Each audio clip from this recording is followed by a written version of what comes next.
మన ఛానల్ని కొత్తగా చూస్తున్నట్లయితే కనుక లైక్ చేయండి, షేర్ చేయండి, సబ్స్క్రైబ్ చేసి పెట్టుకొని పక్కనే ఉన్న బెల్ ఐకాన్ని క్లిక్ చేయండి.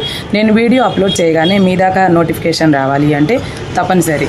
సాయిబాబా గొప్పతనం ఏముంది? సాయిబాబా లోక కళ్యాణం కోసం ఏం చేశాడు? ఏదైనా ఉందా? ఆయన ఒక గురువు మాత్రమే అనుకోవడానికి కూడా.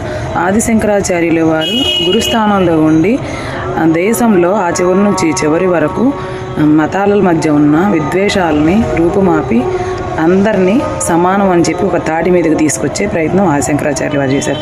వ్యాస మహర్షి 4 వేదాలు, ఉపనిషత్తులు, పురాణాలన్నింటినీ రచించింది ఆయనే. వ్యాస పూర్ణిమ, గురు పూర్ణిమ ఎలా అయ్యింది? ఎందుకు అయ్యింది? ఆషాఢ పూర్ణిమని వ్యాస పూర్ణిమ అంటారు. వ్యాసుడు పుట్టినరోజు కనుక వ్యాస పూర్ణిమ అయింది.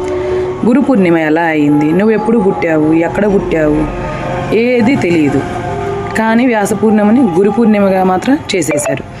అలాగే గురువుగా లోక కళ్యాణం కోసం సాయిబాబా ఏం చేశాడో నాకు తెలియదు, కానీ బ్రహ్మం గారు, అలాగే మనకి రాఘవేంద్ర స్వామి వారు, ఇంకా ఇలా గురు పరంపరలో ఉన్నవాళ్ళు, మనకి బ్రహ్మం గారు చరిత్ర చూస్తే కనుక ఆయన మనకి కాలజ్ఞానాన్ని అందించారు. ఇప్పటికీ కూడా ఎవరైనా ఏదైనా పలానా చోట నిజమైంది, ఇది జరిగింది అంటే ఆనాడే చెప్పారు కదా మనకి బ్రహ్మం గారు, ఇది నిజంగా జరిగింది, బ్రహ్మం గారు చెప్పింది సత్యమైంది. మొన్న కరోనా వచ్చింది కూడా 1 కోటి మంది చనిపోతారని ఖచ్చితంగా ఆయన చెప్పాడు. కరోనా వచ్చింది కదా, మన దేశంలో రాదు, ఈశాన్య దేశాన్ని వచ్చిందని కూడా చెప్పాడు. జరిగింది కదా. ఇలా ఎన్నో మార్గదర్శకాలు ఉన్నాయి. అలాగే సత్యసాయిబాబా ఉన్నారు. ఆయన ఒక గురువు కిందే అనుకున్న ఆయన సత్యసాయిబాబా ట్రస్టులు ఏర్పాటు చేశారు.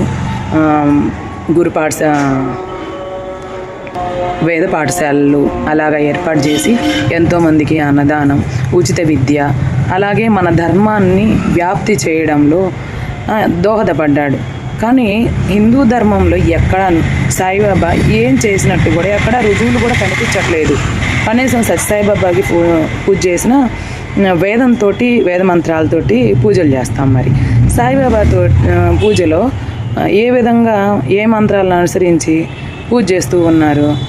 5 హారతలు ఎందుకు ఇస్తారు? వీటికన్నింటికి ప్రమాణాలు ఏంటి? ఇలాంటివన్నీ ఆలోచించాలి. వ్యూవర్స్ అందరూ, చూస్తున్న ప్రతి ఒక్కరూ కూడా ఇలాంటి వాటి మీద చర్చించండి. మీ సమీపంలో ఉన్న బ్రాహ్మణోత్తములను కానీ గురువులను కానీ, అంటే ఈ గుడి నిర్వహించే వాళ్ళు అయితే మాత్రం ఖచ్చితంగా మీకు కరెక్ట్గా సమాధానం చెప్పకపోవచ్చు. గుడికి దూరంగా ఉన్న వాళ్ళని అడగండి.